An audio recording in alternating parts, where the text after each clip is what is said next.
All right, so this is showing you just an example of two different food webs with different interdependence. So here on the left, you can see we have a few organisms, 1, 2, 3, 4, 5, 6, 7, 8, 9, 10. Whereas this one on the right, showing an aquatic food web, has many different organisms. And actually, if you look at the number of lines showing who is eating who, let's say, for example, this grasshopper. Right, so this grasshopper is being eaten by the frog and the mouse. Whereas if you were to look over here, just for example, this krill, there are so many lines coming out of the krill. Like this is a food source for many different organisms.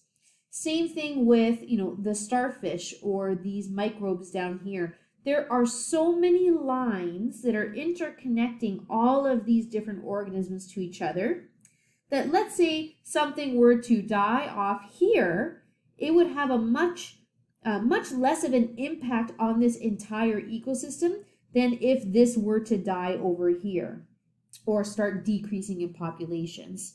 So in general, the relationships I have here in boxes, so if you have a low number of interconnections, so meaning the arrows essentially showing the food web picture, so if you have a small number of arrows, that means the dependence that these have on one another is high. This frog only eats this grasshopper. So it is dependent on that grasshopper, very much so. Whereas over here, if this seal were to die, right, there are many different interconnections that, maybe there's a poor example because it's a top carnivore, but if this were to die, that's okay. There are other food sources that organisms have that they can still continue without as much impact. So over here, we have low biodiversity, whereas on this right-hand side, we have high biodiversity. There are lots of interconnections, and the dependence that these have on one another are low. There's lots of different food or energy sources that are connected to each other here. Okay, so of course, how have humans impacted the biodiversity of our planet? So not only in terms of, let's say, hunting animals or fishing for food sources, but there's a lot of the time where human activity may have an impact on the habitats of different species, right? So for example, deforestation. If we cut down a forest, all of those living things that relied on those plants that are in that area will have to find a new place to live, or they have the chance of basically dying off. So humans have had a huge impact on the Earth's biodiversity, and of course we know everything is interconnected. So it's not like, oh, well, it's not going to have an impact. It's just a small little organism. Well, no, that small organism is a food source for other organisms, or it was eating a different organism and now that's going to become overpopulated. So everything is interconnected. So we have these categories that fall under this name, species at risk. So essentially, it's a way of categorizing essentially how severe are the population numbers being impacted to the point where it may become endangered or extinct. And actually, every government, every country has a committee or a department that kind of looks after the wildlife of their country. So in Canada, we have the corporation or the committee is called COSWIC. So it's an acronym that stands for the Committee on the Status of Endangered Wildlife in Canada. So actually, if we check it out, and it's done through the Canadian government, I don't know if I'm going to be able to see this. So basically, if you just Google coswic.ca, you'll get to it. So it's part of the federal government, actually. So what happens here is you can essentially search for different organisms, and it'll tell you the rating for them or their classification. Let me see if I can get this a little bit bigger for you. Maybe not. Okay, so anyways, let me scroll down so you can see what this looks like.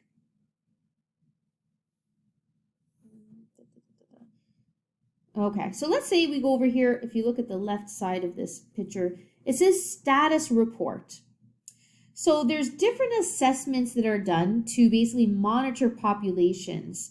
So what ends up happening is they are looking at different organisms and they look at them at different points in time.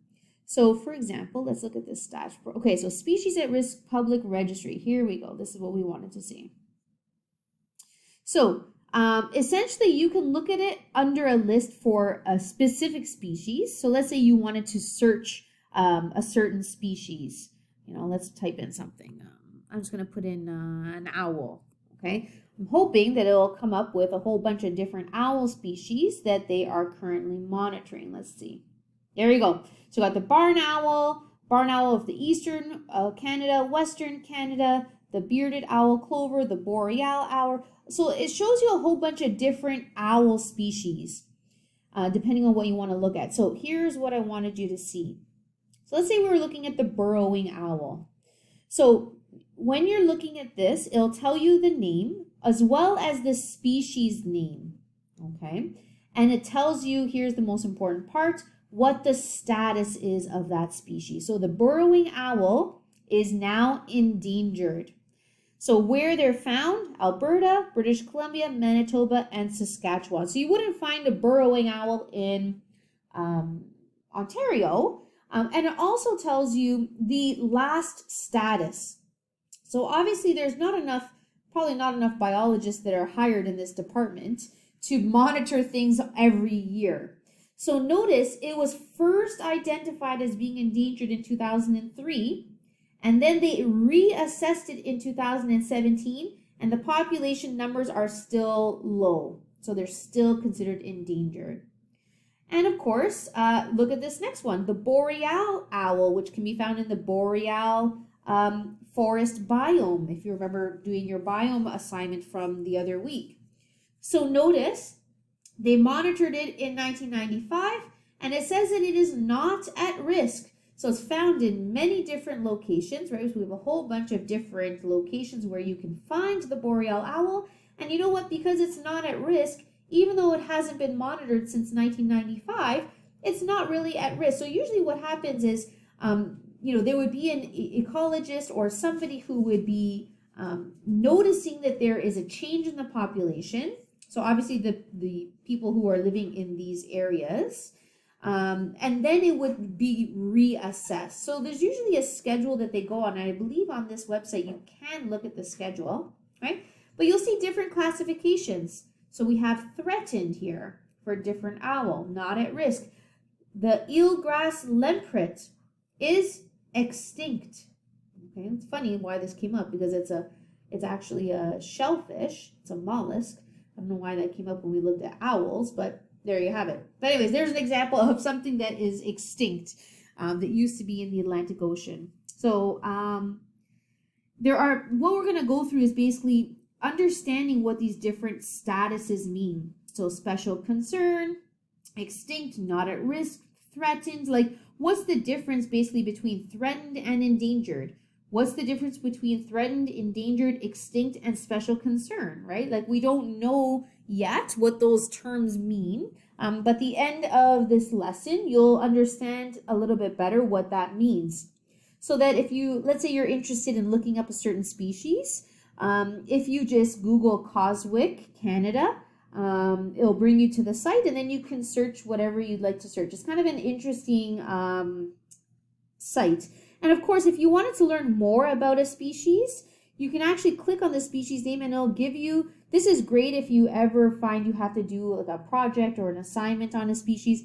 It has a whole bunch of information about the species itself, which is awesome. The type of habitat they live in, what are the threats, why is it becoming endangered, right? So what's being done to protect it, and what the report was when they did go out and do their assessment. So this is a fantastic source of information.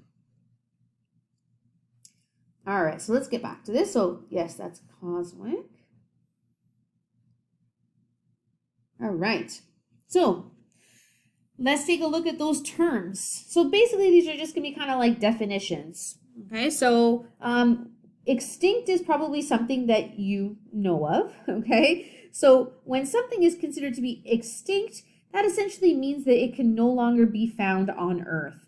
Okay, so now what that means is, do we know exactly where every single animal of that species is? Well, no. What this means is nobody has seen it for a really, really long time. So eventually it gets to a point where if you don't observe that living thing anymore, they can claim that it has been extinct.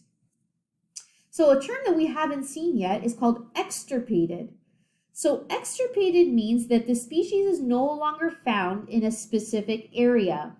So meaning, let's say you had, let's say an owl used to be found in Ontario and Quebec, and now it's no longer found in Ontario, it's only in Quebec.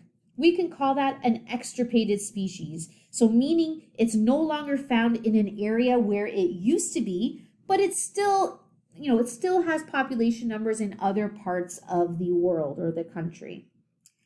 Okay, so the term endangered is essentially meaning a species where the population is becoming low enough that they are close to extinction or close to being extirpated. So meaning, let's say that owl that's being, that the numbers are dropping in Ontario, we can say that it's endangered in Ontario, right? So the numbers are going low enough. Now, if it's close to becoming extinct, usually we say that it is endangered worldwide. Okay, so threatened means essentially the level before endangered. So it kind of goes like this. Extinct is the worst, okay? Then extirpated. So these two are, you can think of this as being extinct in an area, but not like in the world. Extinct means like no longer found in the world, right? Endangered is the next level up from there. So endangered means it's close to doing this. Threatened is the level before becoming endangered. So meaning if you don't stop, so whatever is happening to that species that's causing the numbers to drop, if you don't change it, they will become endangered. Okay. Special concern is an interesting one.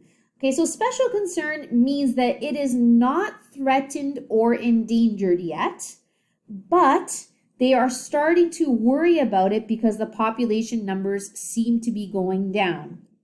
So special concern is kind of like, think of like what it means, right? It's something that they are trying to research a little bit more about because it might be threatened or it might be endangered soon.